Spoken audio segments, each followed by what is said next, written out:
An balima bamanankan mɛnɔ Mali kɔnɔ ani Mali kɔ kan foli ani walimandɔ bɛ ka taa aw kelenkelenna bɛɛ lajɛlen ma. Aw bisimila aw ka bi dɔgɔkun kibaru sɔrɔlen kɛnɛ kan. An ka jamanakuntigi Elhaji Ibrahim Boubacar Keita a n'a ka gouvernement jamakulu u taara ka jɛ ka jumaseli kɛ juma misiriba la silamɛw nɔfɛ walasa ka taa duwawu don kɛ ka ɲɛsin Gawo wulikajɔ in senfɛ mɔgɔ minnu ni olu bɔnɛna u ni na. Diinɛ ɲɛmɔgɔ ma caman olu tun bɛ kɛnɛ in kan. Amadou Kamara, Ibrahim Kulibali u bɛ ɲɛfɔli k'an ye. Walasa ka tasibila kɛ ka ɲɛsin an ka finitigilaka minnu binna Gawo kɔnɔna na, jamana ɲɛmɔgɔw ka fara alisilamɛw kan u jɛra ka seli ɲɔgɔn fɛ bi juma ka dugawu kɛ ka ɲɛsin banbagatɔw ma ani ka nɔgɔyada kɛ banabagatɔw ye. Lajɛrɛ in kɛra an ka Bamakɔ juma misiriba kɔnɔna na. Laɲini min don o ye fasoden ɲuman bɛɛ ka laɲini ye. Laɲini ye ka Ala wele jamana bɛ se ka lafiya cogo min na, jamana bɛ se k'a yɛrɛ sɔrɔ, jamanadenw ka fara ɲɔgɔn kan ka don da kelen fɛ ka bɔ da kelen fɛ. Minnu ni tora ka dugawu k'olu ye, minnu bananen don ka dugawu k'olu fana ye, ani sɔrɔdasi minnu balolen don ka dugawu k'u ye, Ala bɛ se k'u sabati k'u dɛmɛ cogo min na Mali kisili la ani jamana in tangani na, ani jamana in den ɲuman bɛɛ ka hakili sɔrɔ an ka fara ɲɔgɔn kan ka don da kelen fɛ ka bɔ da kelen fɛ. O de y'an bila nin baara in na bi ni Ala sɔnna. Bon silamɛya ka ye cogo ye, silamɛ kɔni ni sara i faso nɔfɛ siga t'a la an tɛ foyi jigin n'i ye Ala ka kisi kɔ. Maa o maa tora faso nɔfɛ i tora jihadi de la. O kɔni o ye silamɛya ka ye cogo de ye, siga tɛ min na fiyewu. Minnu banana fana u bɛ Ala ka tanga de kɔnɔ, ayiwa tiɲɛ don u taara faso kuma bɔ n'u ka baara de ye, nka mɔgɔ o mɔgɔ ko n faso Ala yɛrɛ mago b'i la. Tuma na an b'a dɔn an ka sɔrɔdasiw min balola min sara u bɛ Ala de nɔfɛ, wa ni Ala sɔnna fana Ala b'u dɛmɛ. An bɛ dugawu fana k'u ye, Ala k'u dɛmɛ, Ala k'u kisi. O de y'an ka jɔyɔrɔ ye, Ala sago i sago. Alhamdulilayi an bɛ bi jumadonya la jamanakuntigi ka laɲini don ko bi juma na an ka ɲini silamɛw fɛ kutubaw ni seliw la duwawu ka kɛ ka tasibila kɛ ka taa kasaraba min an ka kɛlɛkɛcɛw sɔrɔ Gawo waati min na mɔgɔ murutilenw jamana sɔrɔdasiw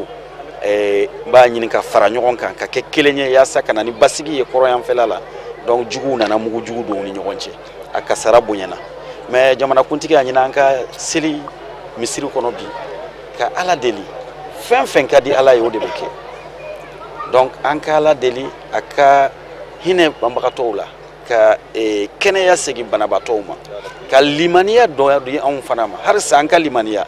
diina nin daminɛ gɛlɛyara, kira Rasulullah sallallahu alaihi wasallam min dara k'a y'a ye ma ko yafaw ma. Donc nin ye waati fana an ka Ala deli a ka hakili ɲuman di mɔgɔ juguw ma, u ka segin ka na k'a dɔn silamɛ ɲuman bɛ k'a mɔgɔ ɲɔgɔn fɛ. Silamɛ dɔrɔn tɛ dɛ, maa bɛ k'a mɔgɔ ɲɔgɔn fɛ, parce que Rasulullah sallallahu alaihi wasallam ani maaw sigira minnu tɛ diina na, ani maaw sigira minnu bɛ diina wɛrɛ la minnu tɛ silamɛ diina ye, ka tila k'a fɔ an ye ko anw ye kulu minnu kɛlen don ka ɲɔgɔn minɛ. Donc bi ye taamasere dɔ ye maliyɛnw bɔcogo bi ka seli jamana ɲɛmɔgɔbaw ɲɛkɔrɔ, jamana ɲɛmɔgɔ yɛrɛ Elhaji Ibrahim Boubacar Keita k'a yira k'a fɔ an ye kelen ye, i n'a fɔ an ka jamana taabolo bɛ min yira jamana kelen, hakilina kelen, kunkanko kelen. Donc o de yira la bi, awa halisa Ala m'a to la diina nin ye fɔlɔ mɔgɔ Rasulullah n'a ka jama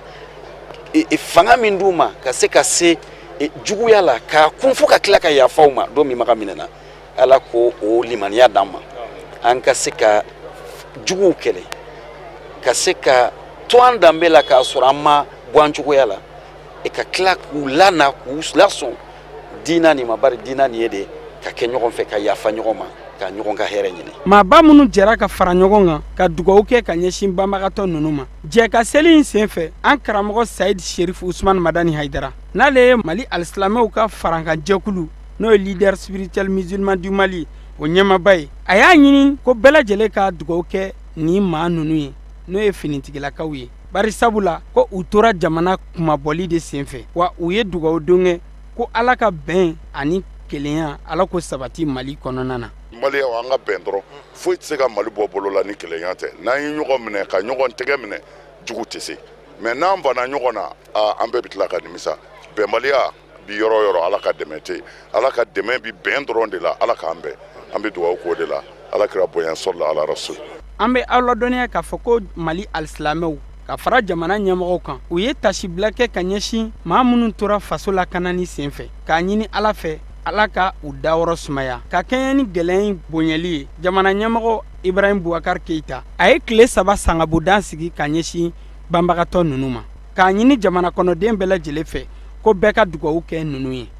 Faransikaw ka lasigiden muso min b'an fɛ Mali kɔnɔ yan nɔ Eveline Decor a taara ka taa foli bila groupement des leaders spirituels musulmans du Mali ma ni o ye Mali silamɛ ɲɛmɔgɔw olu ka fara ɲɔgɔn kan jɛkulu ye kuma ɲɔgɔnyaw bolila fɛn min ka lakana koɲaw banbaganciya walew kɛlɛli ani tungalafɛtagaw an ka jɛ an ka sɔrɔlenw ɲamada. A kunbɛlen kɔfɛ k'a bisimila groupement des leaders spirituels musulmans du Mali fɛ ni o ye Mali silamɛ diinɛ ɲɛmaw olu ka fara ɲɔgɔn kan jɛkulu ye. Eveline Decor ni ale ye Faransikaw ka lasigidenso maa ɲɛma ye min b'an fɛ Mali jamana kɔnɔ yan nɔ. A ka nin bɔɲɛ in sen fɛ ka ɲɛsin groupement jamakulu ma GLSM tɔndenw u bɔra ka caya kɛnɛ in kan. Foli ani bisimilakanw bɛɛ lajɛlen tɛmɛnen kɔfɛ silamɛ jɛkuluba in a maa fɛn fɛn kun bɛ kɛnɛ kan u bɛɛ jirala lasigidenmuso in na groupement des leaders spirituels musulmans du Mali ɲɛmaaba fɛ ni o ye Seydi Cherif Ousmane Madani Haidara ye. Visiti in sen fɛ sababu ɲuman kun don u ka jɛɲɔgɔnya duma sinsin min bɛ Mali jamana ani Faransi jamana cɛ ani fana sigi in sen fɛ kuma ɲɔgɔnyaw bolila fɛn minnu kan lakanako banbanciya wale ani tungalafɛta.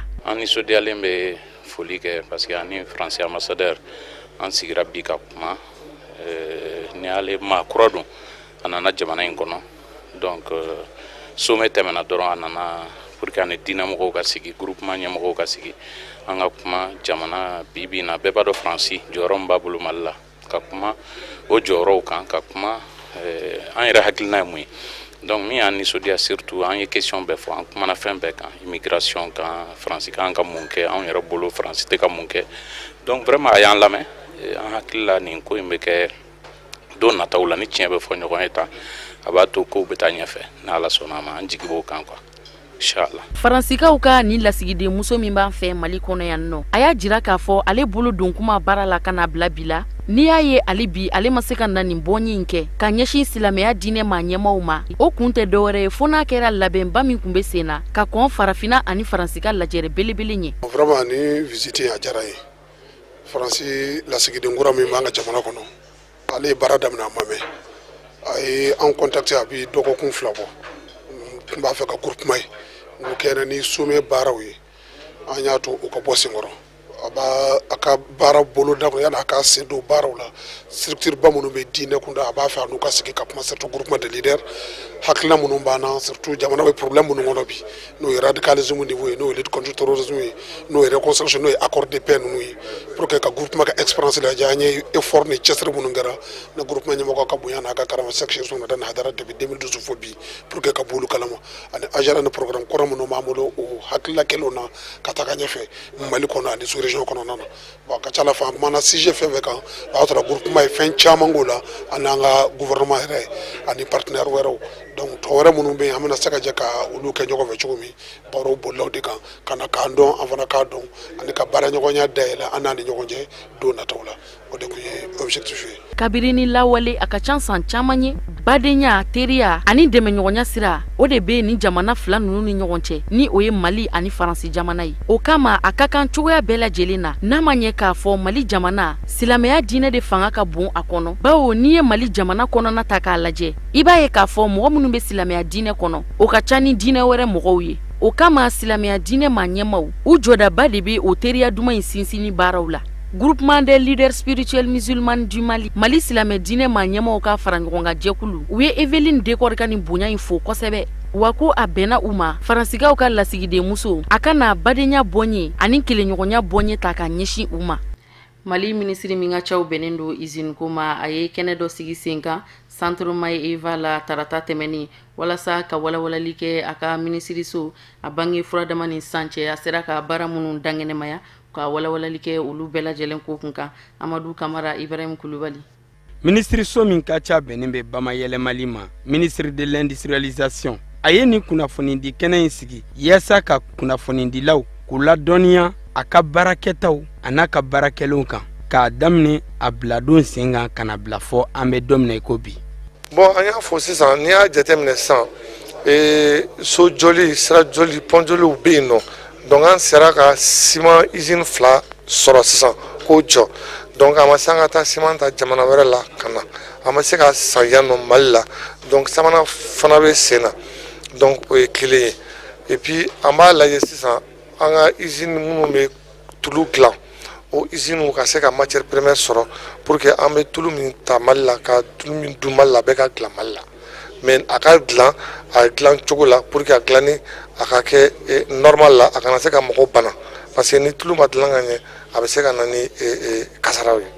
Jateminɛ la minisiri a y'a yira k'a fɔ a ye taama 34 kɛ ka t'i ɲɛ da cakɛda minnu sigilen bɛ bamayɛlɛmali kan an ka jamana kɔnɔna na kɛrɛnkɛrɛnnenya la Sikaso, Gawo, Segu, Tombouctou ani Kulikoro mara kɔnɔna na. Wa o taama ninnu kɔfɛ minisiri a n'a cakɛɲɔgɔnw o ye taama kɛ ka t'i ɲɛ da cakɛda wɛrɛw kan minnu ka wulikajɔ n'u ka cɛsiri bɛnnen bɛ bamayɛlɛmali sabatili ma sɔrɔ bunakun kan an ka jamana kɔnɔ minnu bɛ Segu, Tombouctou ani Gawo kɔnɔna na. Bon, a solution kɔni ko bɛ sen na pour que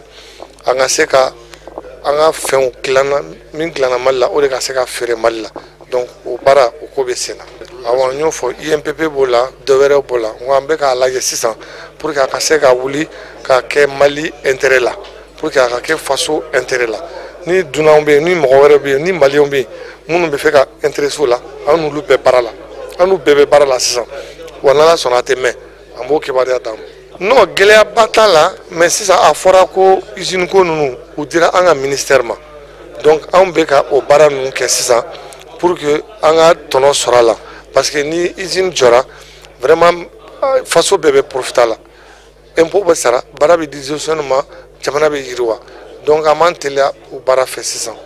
An bɛ aw ladɔnniya k'a fɔ ko bamayɛlɛmali a jɔyɔrɔ ka bon yiriwa sabatili ma jamana kɔnɔ o kadara kɔnɔna na Mali maa ɲɛmaw u ye nin minisiriso kɛrɛnkɛrɛnnen bila sen kan yaasa bamayɛlɛmali o ka sabati an ka jamana kɔnɔna na min bɛna kɛ sababu ɲuman ye ka ɲɛsin sɔrɔ ani yiriwa ma. Magistraw ka lapasa jɛkulu SAM u ye lajɛrɛba dɔ sigi sen kan lajɛrɛ min kɔnɔna na n'u y'a jira k'a fɔ u ka baarabilancari u bɛn'u u boloda walasa u ka laɲiniw bɛ se ka kɛ sɔrɔ fɛn ye cogoya min na. Ousmane Sogore, Ibrahim Kulubali, Chérif Lajabarani so tɔgɔ la. Il faut dire que a bɛ tuma caman bɔ ani gouvernement bɛ ɲɔgɔn na. C'est-à-dire que mɔgɔw tɛ faamuya dɔw de faamuya. C'est-à-dire que anw ni baarakɛlaw tɔ tɛ kelen.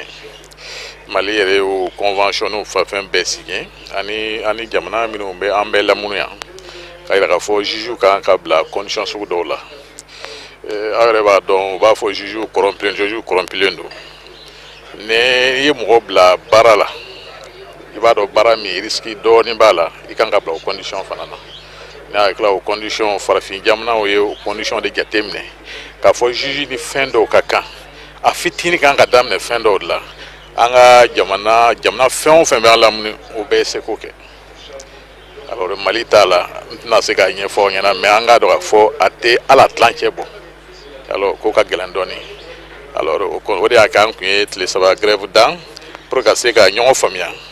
mais ala y'a kɛ ɲɔgɔn faamuya ma se ka k'o la. Mɔgɔ ma na anw fɛ yan ka na fɔ yɛrɛ k'a fɔ ayiwa an bɛ nin kɛ pour que anw fana ka se ka fɔ tiɲɛ na anw tɛ se nin kɔrɔ. Donc comme o ma kɛ anw fana y'a jateminɛ k'a fɔ ko o m'an ka ko ta sababu la fɛn ɲuman na kosɛbɛ o de y'a kɛ an y'a kɛ grève illimité ye an sago tɛ mais fo an ka laɲiniw ka sabati pour que maliyɛnw ka se ka baara ɲuman sɔrɔ ka kɛ. Donc an ka ŋaniya y'o de ye je crois que an bɛɛ ka ŋaniya ye kelen. Bon laɲiniw ka ca a tun bɛ taa point 26 la waati dɔ la. Alors an kun ye grève ni aw hakili b'a la o kɔnɔna na an kun ye négociation dɔw kɛ fo an ye tile 3 grève lada gouvernement kun y'a ɲini an fɛ ko an ka na négociation na. Donc o ye réunion ba dɔ kɛ ka tribunal mɔgɔw bɛɛ wele o wolola fɛn la o b'a fɛn wulila fɛn ba de la min ye livre ba ye juge ka ko kan ka bâtiment kɔnɔ mais an y'a jate o ka ca ni kalo 3 ye bi foyi ma se ka wolo o fana na. Donc o de y'a kɛ an ma faamuyali sɔrɔ kosɛbɛ anw tɛ ka laɲini tɛ foyi ye sariya ɲuman bɛ se ka tigɛ Mali kɔnɔ cogo min na mais juge fana ka bila condition ɲuman na au moins ani farafin jamana min b'an ka lamunumunu an ka soɲɔgɔnna sarako la pour que an fana ka parce que an b'a dɔn k'a fɔ gɛlɛya bɛ jamana kɔnɔ an bɛɛ b'o dɔn mais an b'a dɔn fana jamana minnu fana b'an lamuni anw tɛ se k'a fɔ k'o bɛɛ ka fisa n'an ye dɛ. Donc an ka laɲini maa b'a fɛ mɔgɔ ka hakili jagabɔ o la Niger bɛ se ka min kɛ a ka jugew ye an b'a ɲini Mali k'o kɛ a ka jugew ye. La Guinée bɛ se ka min kɛ a ka jugew ye an b'a fɔ o ka yɛlɛ a sanfɛ au moins o ka surunya la k'o kɛ an ka kun ye. Burkina Faso bɛ se ka min kɛ Mali o ka jugew ye Mali ka se ka surunya o juge la an ka laɲini ye dɔrɔn de ye. Bon grève illimité in daminɛna bi de parce que dɔ in banna kunun alors o de daminɛna bi bon an bɛ laɲini min k'o fɛ hali bi an bolo jannen don parce que an bɛɛ bɛ faso fɛ an b'a fɛ jamana ka dilan a ka ɲɛ mais a ka fara ka jɛ fan bɛɛ fɛ an ka laɲini o de ye o don tɛ se k'a sɔrɔ ni gouvernement ma sacrifice dɔw kɛ o ka sacrifice ye min ye a ka hakili to juge ka fɛn na mɔgɔw b'a fɔ juge salen don ka ɲɛ o m'a faamuya an tɛna an da don o bɛɛ la mais ni Niger ka juge sara ta ani Mali ka sara ta mɔgɔ tɛ fɛn fɔ o la an b'a ɲini mɔgɔw de fɛ o ka laɲiniw k'o la o ka se o yɛrɛ bɛ faamuyali k'o kɔnɔna na. Association waleɲuman a ye attestation di kɛ ka ɲɛsin jeune 30 de ma minnu ni olu ka dɔnniw kankuruyara baara ɲɛdɔn a n'a faamuya la walasa a bɛ kɛ sababu ɲuman ye u ka baara sɔrɔ bɛ se ka teliya cogoya min na. Amadu Kamara, Jakarija Dambele. Association waleɲuman n'a ɲɛmaa ye Madame Sempara Saran Traoré a ye kalanbulon dɔ sigi k'a ɲɛsin Bamako sigida 5nan denmisɛnninw ma cɛ ani muso min kɛra dɔgɔkun kelen kɔnɔna na yaasa k'u ka dɔnni kawaleya baara sɔrɔli ani k'u yɛrɛ ka cakɛdaw bila sen kan olu waleya ko ɲuman na. Association waleɲuman ye jɛkulu ye jɛkulu min faralen don ɲɔgɔn kan bɛɛ ni kelenya jeunes bɛ se ka baara sɔrɔ cogo min musow bɛ se ka baara sɔrɔ cogo min o de association waleɲuman kun yɛrɛ ye a bangena 2007 sara an ka laɲini n'a ka hakili ɲumanya o ko min kɔnɔna na bi lajɛrɛ tun bɛ tali kɛ min kɛ an ye jeunes dɔw de former commune 5 na Sabalibugu o jeunes ninnu an y'u former u bɛ se ka baara k'u yɛrɛ cogo min o de association waleɲuman yɛrɛ ka laɲini ye. U ka nin dɔnni kawaleyali senfɛ ni denmisɛnnin na ka maa 30 cɛ ani muso ka ta ka ɲɛsin olu ma a kɛra fɛn ye ni a jɛra o denmisɛnnin na ka ninnu ye bari sabu k'a da kan u ka dɔnni kawaleyala ka kɛɲɛ ni u yɛrɛ ka laɲini ye min bɛna kɛ sababu ɲuman ye k'u ka siniɲɛsigi baaraw nɔgɔya u bolo. An tun bɛ formation dɔ la an ni Tunisiens an ye 3 jours de k'a formation na vraiment ne content na parce que bi an bɛ Mali min yɛrɛ la jeunes ka baara ko a ka gɛlɛn surtout ne mɔgɔ minnu wele ka baara formation yira u la vraiment je suis tellement content. Je remercie monsieur OC et tous association waleɲuman surtout Sara Madame Sempara Sala. Bon hakilina mun nana n'a ye an y'an miiri parce que ko sini ye anw denmisɛnninw de ye anw ko anw ka faamu na n'i y'a mɛn sini ye denmisɛnninw ye anw bi denmisɛnninw yɛrɛ ye mun ye bi anw denmisɛnninw ye sini fana ye anw denmisɛnninw ye pour que anw ka se ka sini matarafa fo k'a sɔrɔ anw degera fɛn dɔ de la bi an kɔni kɔrɔbayara ka sɔrɔ an bɛ taa ekɔli la an ye kalanw kɛ duguma kalan kɛ ka sanfɛ kalan kɛ ka diplôme sɔrɔ an tilala an bɛ ka baara ɲini anw nana jateminɛ kɛ baara dun bɛ anw yɛrɛ bolo yan maçonneya ye baara ye soudeur ye baara ye menuisier ye baara ye tailleur ye baara ye photographie ye baara ye aw yɛrɛ bɛ métier mun na journaliste yɛrɛ fana ye baaraba dɔ ye mais nin baara in si tɛ taa ɲɛdɔn ni kalan kɔ. An bɛ aw ladɔnniya k'a fɔ ko association waleɲuman ka kɛɲɛ ni a ɲɛmɔgɔw ka laɲini ye n'o ye Madame Sempara Saran Traoré a kɛlen bɛ ka baarabaw boloda ka wulikajɔw bonya ka a ɲɛsin musow ani denmisɛnninnakaw ma k'u dɛmɛ u ka baaraka koɲaw ɲɛnabɔli la n'o ye gɛlɛyaba ye bi u bolo. Association waleɲuman ye dɛmɛ ni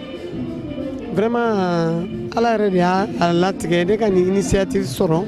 ka jeunes dɛmɛ ka muso sɛgɛnbagatɔw dɛmɛ vraiment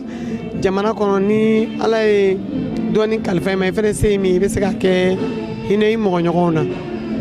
ne kɔni jeunesse kɔni bɛ ne ka bolo kan ne labilalen bɛ jeunesse ka bolo kan wagati bɛɛ la n b'a fɔ ko bɛɛ ye wariko ye mɔgɔ bɛ se ka initiative dɔ ta ka mɔgɔ dɛmɛ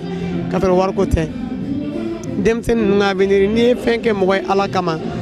dan t'o la ne bɛ fɛn o fɛn kɛ association waleɲuman dɛmɛ ni ko ninnu na n b'a kɛ ala kama vraiment ka chômage nɔgɔya Mali la ne ta dabɔra o de kama hakilila mun nana n'a ye vraiment an y'a essayer ka partenaires de ɲini an ka association na extérieur la ala y'a nɔgɔya ma avec des Tunisiens vraiment olu de y'an dɛmɛ ka ni formation nin kɛ an ka denmisɛnninw ko une cinquantaine vraiment nin y'a daminɛlen de ye ni ala sɔnna a tɔ bɛ kɔfɛ ni ala sɔnna an bɛ fɛ k'an ka fɛn ninnu élargir de Kaya à Kidal après internationalement n'an se min association waleɲuman ko la an b'an se kɛ fan bɛɛ ni ala sɔnna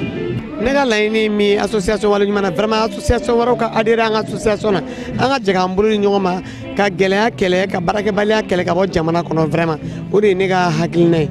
sinon bɛɛ tɛ se ka kɛ fonctionnaire ye bɛɛ tɛ se ka kɛ ministre ye bɛɛ tɛ se ka kɛ